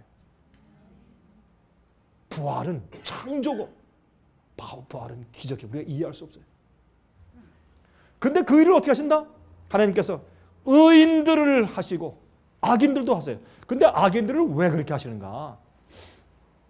사도행전 10장 41절 우리를 명하사 백성에게 전도하되 하나님이 산자와 죽은 자의 재판장으로 정하신 자가 곧 이 사람인 것을 증거하게 하셨고 디모데후서 4장 8절 이제후로는 나를 위하여 의의 면류관이 예배되었으므로 주 곧 의로우신 재판장이 그날에 내게 주실 것이니 내게만 아니라 주의 나타나심을 사모하는 모든 자에게니라. 여러분 제가 다시 말씀드립니다. 거룩한 자 이외에는 아무도 이 의로운 재판장 앞에 통과할 자가 없어요. 예수님께서 우리를 봐주지 않으려고 하시는 것이 아닙니다. 주님께서 우리를 불쌍히 여기시는 것도 아니고 심판은 온 우주의 심판대 앞을 통과해야 되기 때문에 그래요. 주님의 복음은 모든 사람이 회개했을 때 그 사람을 모든 죄악을 다 승리하고 모든 유혹을 승리해서 거룩하게 되고 주의 모든 계명을 다 지키는 온전한 품성을 이룰 수 있게 하는 주님의 파워가 있는 것이 복음이기 때문에 그 복음을 복종치 않는 자들은 자기 마음 가운데 핑계가 있는 것이에요. 어떤 죄를 볼 마음이 없어요. 어떤 우상을 포기할 마음이 없어요. 자기 마음 가운데 문제는 것이지 주님의 복음의 파워에 문제가 있는 것이 아니에요. 우리 스스로 속이지 마십시다. 성경은 말씀하기를 복음을 복종치 않은 자들을 주께서 멸망시킨다고 말씀했어요. 복음을 듣지 않는 자, 복음을 믿지 않는 자 아니에요. 복음을 복종치 않는 자를 멸망한다고 성경을 말하고 있어요. 여러분 저보고 사람들이 뭐 완전주의자 자기는 죄 짓지 않는다고 한다 별 얘기를 다 해요. 좋아요. 그런 얘기 하는 건 좋습니다. 그러나 성경의 복음대로 똑바로 믿어야 할 것입니다.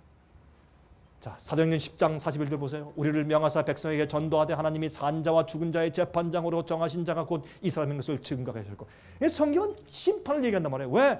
당신의 심판의 공정성을 우주 앞에 드러내셔야 하니까. 그리고 악인들을 구원하시는 것은 내가 이들을 이래서 구원할 수 없었던 거야. 너희들 한번 부활하라고 악인의 부활까지 가능케 하셔서 드러내셔서 하나님의 공의함과 주님의 사랑이 얼마나 큰지를 보여주시는 것이에요. 여러분 어느 피조물도 마음 가운데 하나님께 대한 주님의 심판에 대한 의혹이 더 이상 남아있으면 안 될 것이기 때문에 그렇습니다. 그 일은 마귀가 고소하고 마귀가 반역함으로 하나님께 대한 의심과 의혹을 우주에 남겨놓았기 때문에 그것을 없애야 돼요. 그러므로 여러분 우리의 구원의 문제 말이죠. 여러분 우리 구속의 문제는 인류의 죄를 용서하시고 영생케 하시는 우리의 구원, 내가 구원받고 안 받고 내가 하늘 가고 안 가고 그것보다 더 큰 이슈를 포함하고 있어요. 여러분 얼마나 믿는 자들이 이기적인지 몰라요. 얼마나 이기적인지 몰라요. 내가 어떻게 하면 구원받을까? 내가 어떻게 하면 아니에요. 그보다 큰 이슈가 있는데 하나님이 어떤 취급을 받으셔야 하냐? 나의 하나님 저렇게 좋으시고 저렇게 공평하고 의로우신 하나님을 왜 다른 피조물이 오해해야 하느냐 말이에요. 나는 죽더라도.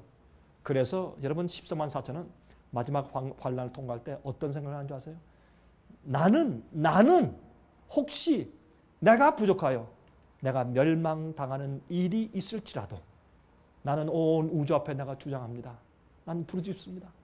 나를 구원하시고 나를 위해 십자가를 하신 예수님은 공평하신 분이고 의로우신 분이고 합당하신 분이고 온 우주의 거민들과 피조물들이 영원토록 영광과 찬송을 돌리고 그 찬송을 받으시기에 합당하신 분입니다. 나는 죽어도 좋고 난 멸망당해도 좋은데 나의 하나님은 거룩하시고 의로운 분입니다.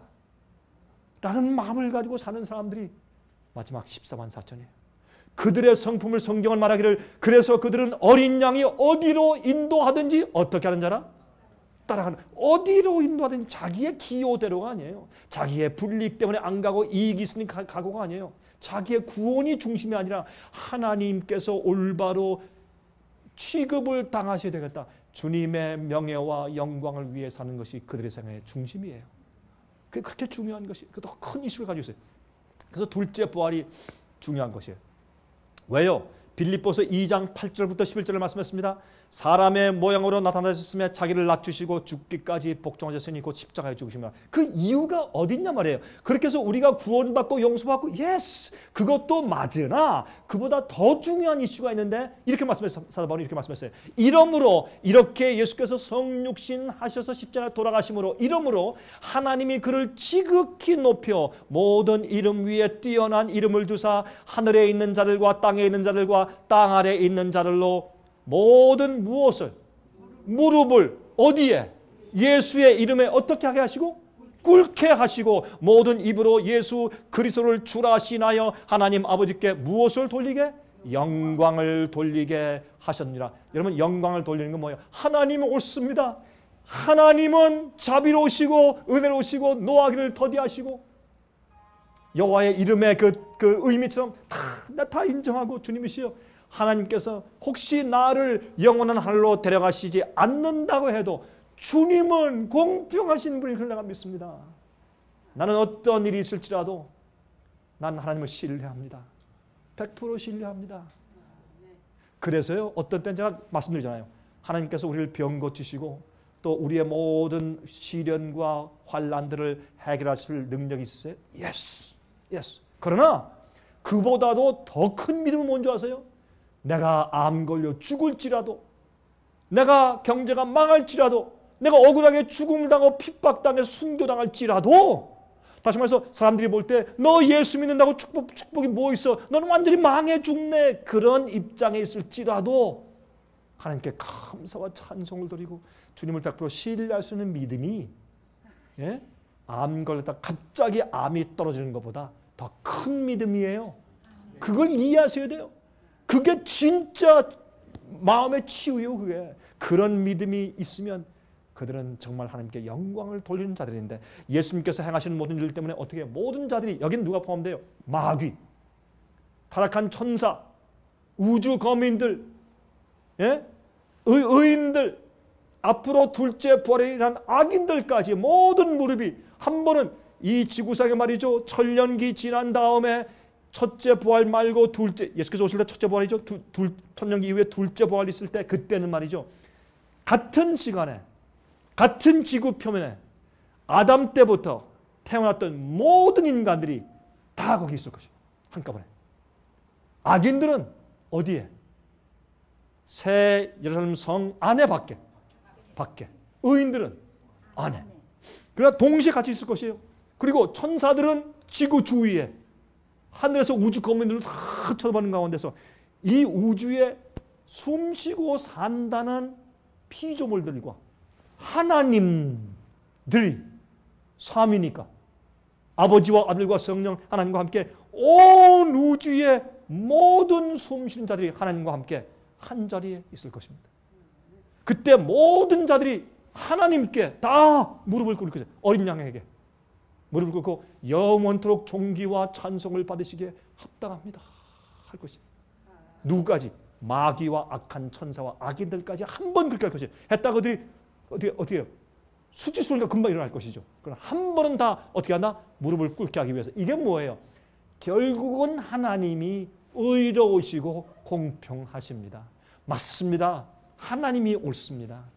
사실은 우리가 잘못됐습니다. 라는 것을 한 번은 누구나 다 인정해. 모든 무릎을 예수님의 이름에 꿇게 하시는 일을 행하시기 위해서 그렇게 하시는 것이에요. 그래서 둘째 부활이라면 하나님께서 자 봐라. 1000년 동안 너희가 기록책을 통해서 봤지. 하나님 왜 우리 할머니가 저 경건한 것처럼 뭐 할머니가 안 왔습니다. 아 그래 천사 좀 일로 와라. 누구 좀 와라. 이 형제를 데리고 기록실에 좀 갔다 오지. 데리고 기록실에 가서 보면은 할머니가 왜 이 하늘에 오지 못했는지 이유를 이해하게 돼요. 왜 저 목사가 못 왔습니까? 나에게 침례준 목사가 그 이유를 하나님께서 책을 펴서 알게 해주세요. 그래서 하나님의 심판의 공의를 드러내세요. 다시 말해서 우리가 하늘에 올라가도 하나님을 더 이해하게 돼. 그러면 천년기가 차면 새하늘과 새 땅이 생기고 하늘에서 새 예루살렘이 내려오고 하나님께서 이 땅을 새로 창조하시는데 그땐요 단 한 점의 의욕도 없는 심정으로 영원토록 우리가 찬송하게 돼. 얼마나 감사하고 기쁜 날인지. 그땐 단 하나의 의심도 우리 마음 가운데 없어요. 점이 없어. 흠이 없어. 하나님을 이해할 때 바다 물결처럼 하나님을 이해하고. 예? 자,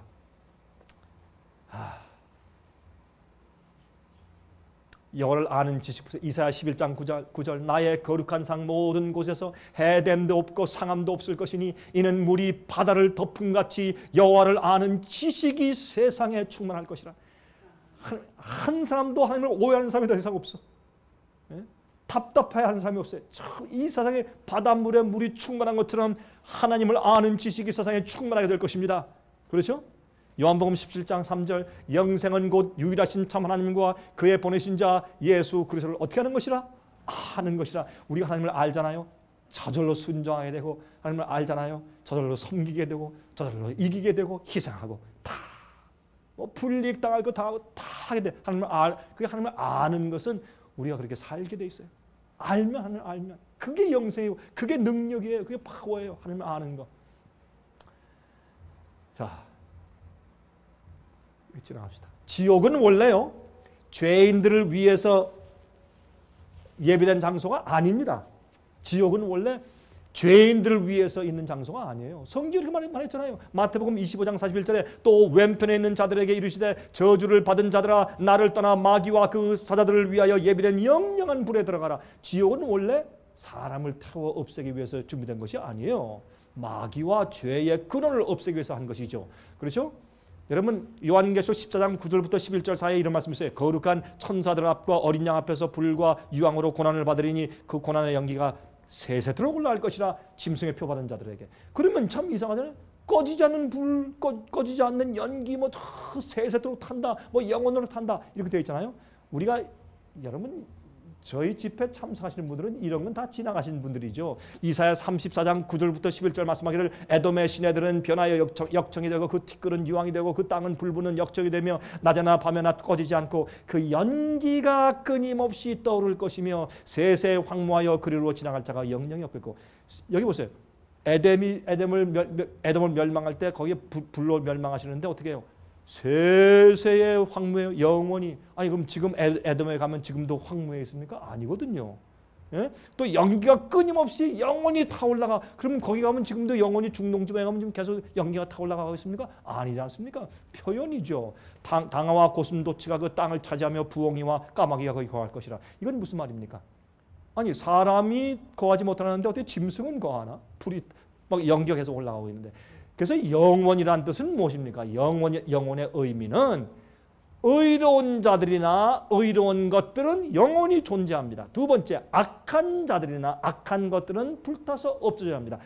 태워야 할 죄나 악인이나 악한 것들이 태워질 대상이나 목적이 아직 남아있는 한 그 태우는 불은 영원합니다.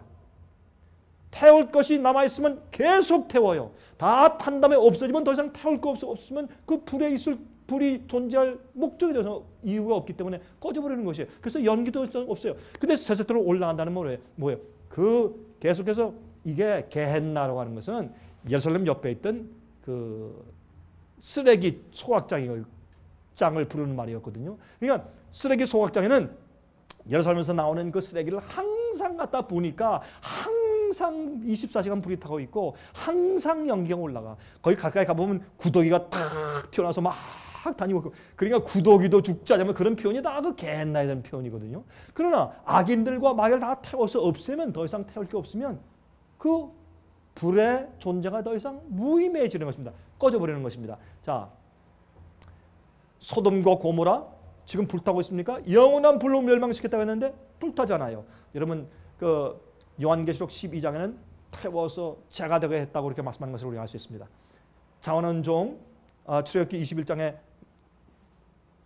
이 내가 나가지 않겠습니다 하는 종에게 그러면 이 주인에게 영원히 종이 되리라. 그럼 영원히 어떻게 종이 돼요?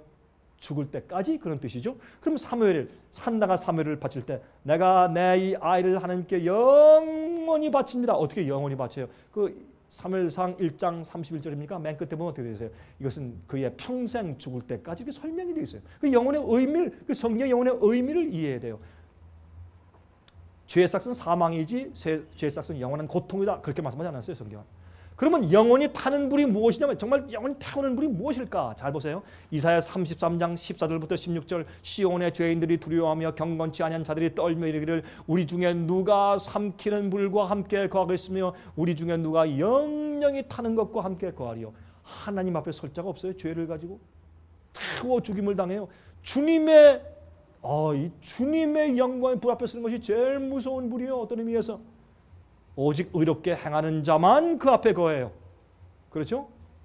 자, 히브리 12장 26절부터 29절에 있는 말씀에 맨 끝에 보십시다. 29절에 우리 하나님은 소멸하는 불이십니다.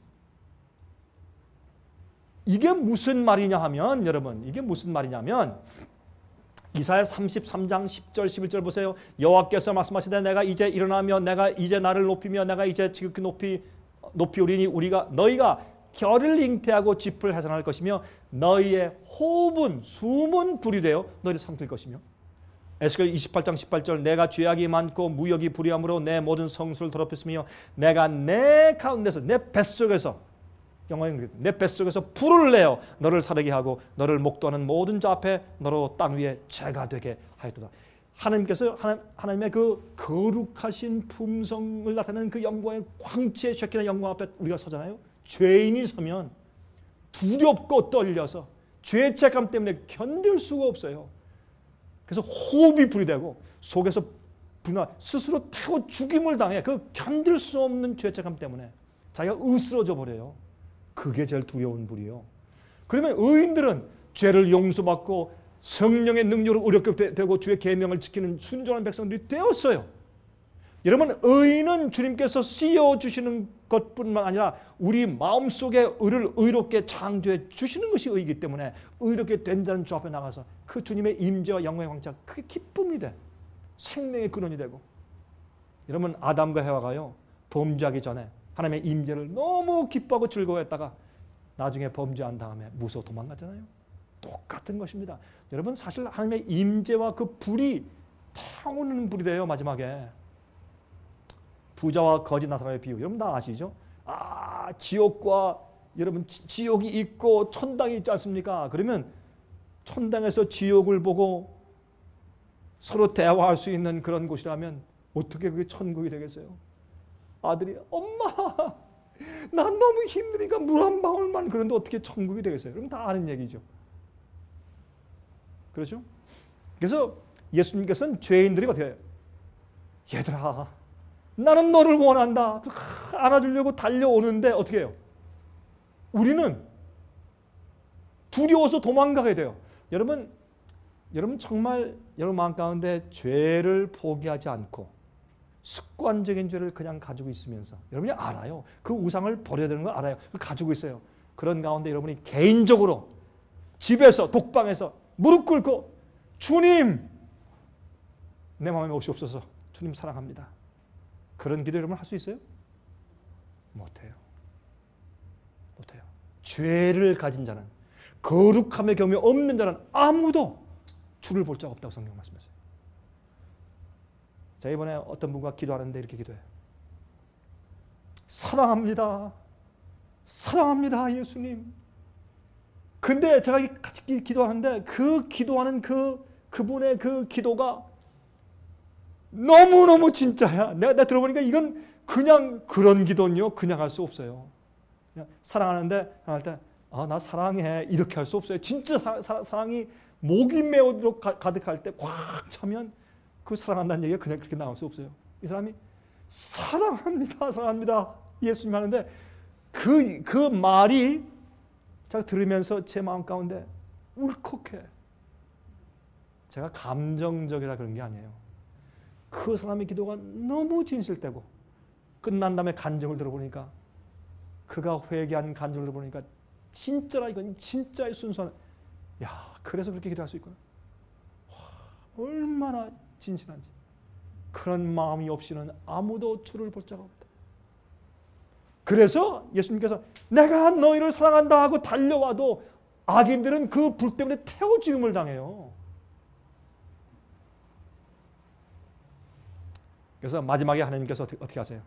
마지막에 정한 날에 주님께서 악인들까지 부활해서 보세요. 너희가 악인을 밟을 것이니 그들이 나의 정한 날에 너희 발바닥 밑에 재와 같으리라. 만군의 여호와의 말이니라. 말라기 4장 3절에 있는 말씀이죠. 하나님께 심판하실 때 악인을 태우세요. 왜 둘째 부활이 필요해요? 하나님의 공의와 심판의 공의와 하나님의 성품을 드러내고. 왜 이들이 어떻게 해요? 자, 이제 봐라. 펼쳐진 책이야. 그들이 이렇게 악하기 때문에 구원할 수 없었다. 그들이 하나님의 성을 막 공격해 올라가고 막 하고 작전을 또 짜가지고 그들의 회개, 그들의 마음은 변하지 않아요. 그렇죠? 왜 노아 홍수 때 비가 왔을 때 그들이 달려와서 막 물 들이면서 노아요 문 좀 열어주시오. 우리가 이제 회개합니다. 이제 믿습니다 할 때 왜 그들을 하나님께서 문을 열어서 그들을 들여보내지 않았어요? 그 이유는 그들이 어떻게 심판이 지나가면 또 옛날 똑같은 방식대로 그대로 돌아갈 것이기 때문에 그들이 진실로 회개한 게 아니니까 두려워서 하는 것이니까. 여러분 마지막에 두 번째 부활한 다음에 마귀도 악한 천사도 악인들도 한 번은 예수님께 무릎을 딱 꿇고 맞습니다. 주님 옳습니다. 라고 한 번은 할 텐데 그들이 그 진정으로 회개하는 것인가? 아니에요. 아니에요.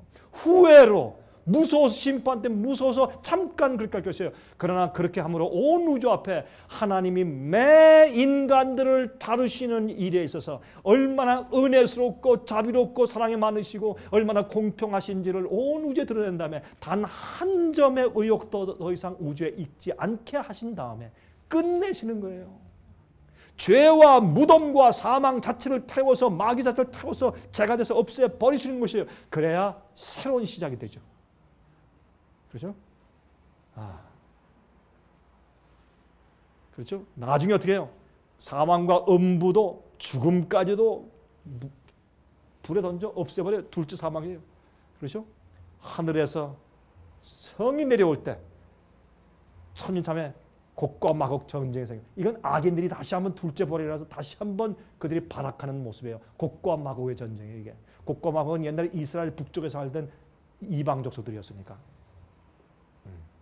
그때 불이 내려와요. 여러분 매드카우들 여러분 매드카우 어때요? 매드카우 이제 광우병에 걸렸던 그 소들을 태워 죽일 때요. 영국 정부에서 500만 마리의 소를 죽였어요. 500만 마리의 소를 죽였는데 그들을 다 데려다가 소각해서 불태워 죽일 때 그것이 얼마 든 줄 아세요? 100만, 1000만, 7억 불이 들었어요.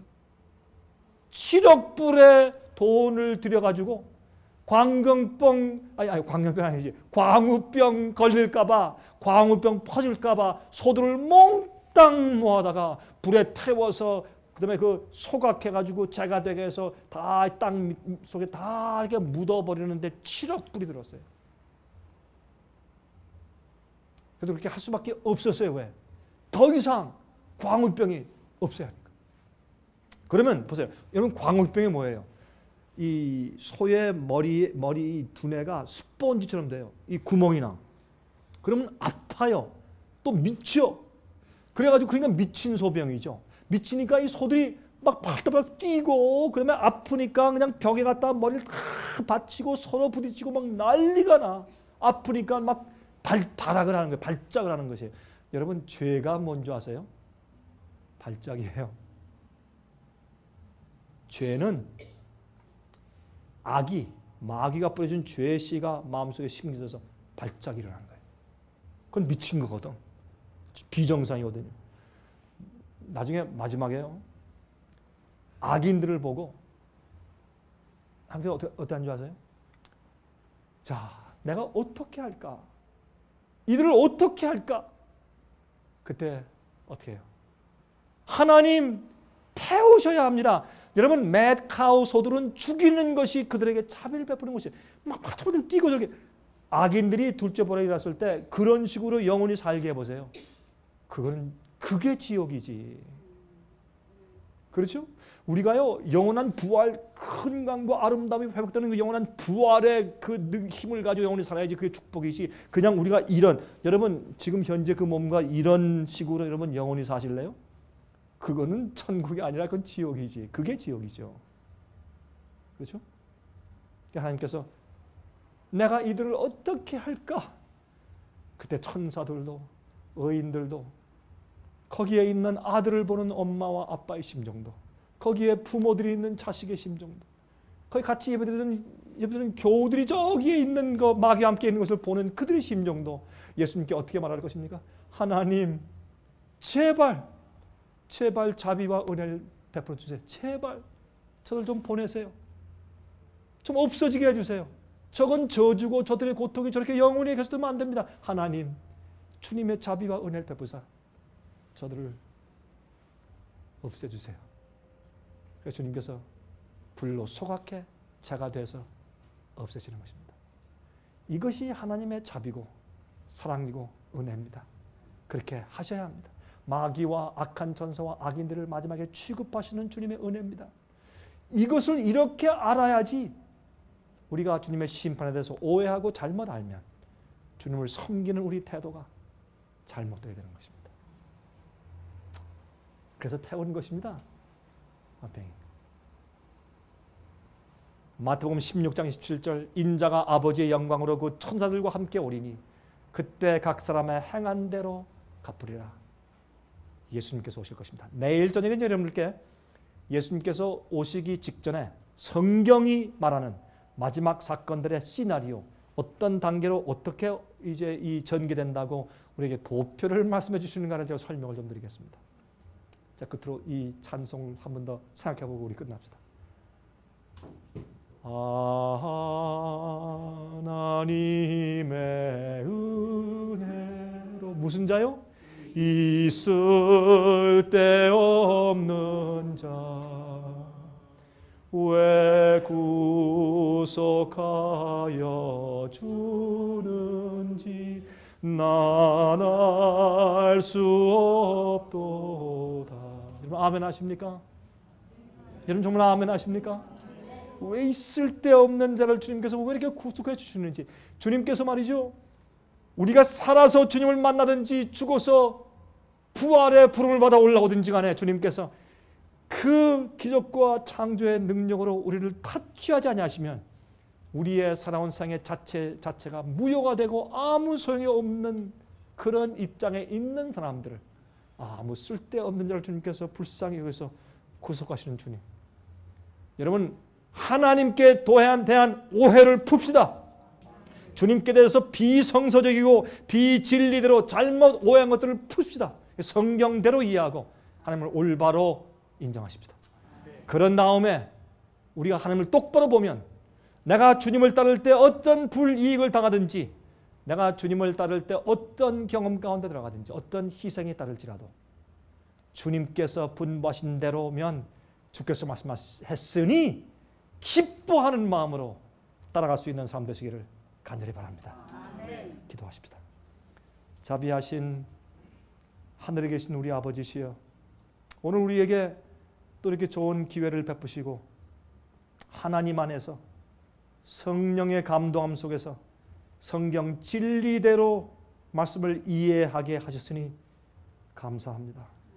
주님, 정말 우리가 생각하면 생각할수록 우리처럼 쓸데없는 자, 주님께서 부활과 창조의 타치로 우리를 만지지 아니하시면 정말 우리 생애 자체가 무효화되고 아무 쓸모없이 될 수밖에 없는 그런 존재들인데, 주님 어쩌면 우리를 이렇게 사랑하셔서 우리를 강권하시고 가르치시고 빛을 주시고 깨닫게 하시고 오해를 풀게 하셔서 성령을 주셔서 회개케 하시고 우리를 이렇게 구원하시는지 모르겠습니다.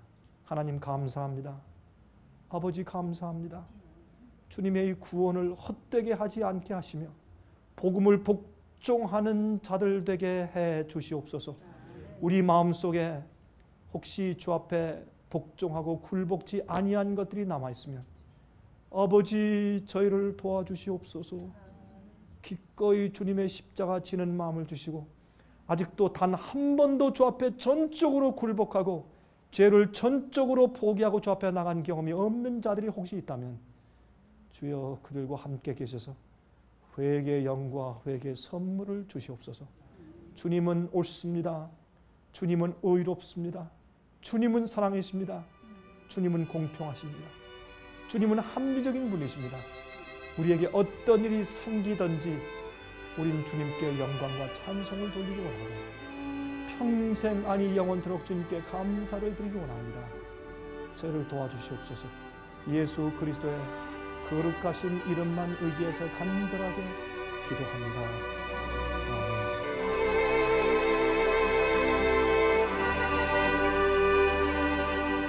은혜 많이 받으셨습니까? 생애의 빛은 각종 미디어, 즉 출판물, 텔레비전, DVD, CD, 그리고 웹사이트를 통하여 복음을 전하는 미디어 선교 기관입니다. 생애의 빛 선교 사업에 대해서 좀 더 자세하게 알기 원하시는 분들은 웹사이트 www.sostv.net를 방문하시기 바랍니다. 생애의 빛 웹사이트에는 지금까지 나온 모든 월간지와 DVD, 텔레비전 방송물들을 누구나 무료로 보실 수 있도록 준비되어 있습니다. 지금까지 소개해드린 생애의 빛 선교 교재 중에서 원하시는 책자나 DVD가 있으시면 무료 전화 1-877-704-1004번 1-877-704-1004번으로 신청하여 주시기 바랍니다. 미국 동부 시간으로 월요일부터 금요일까지 9시에서 5시 사이에 전화해 주시면 감사하겠습니다. 그럼 다음 시간까지 안녕히 계십시오.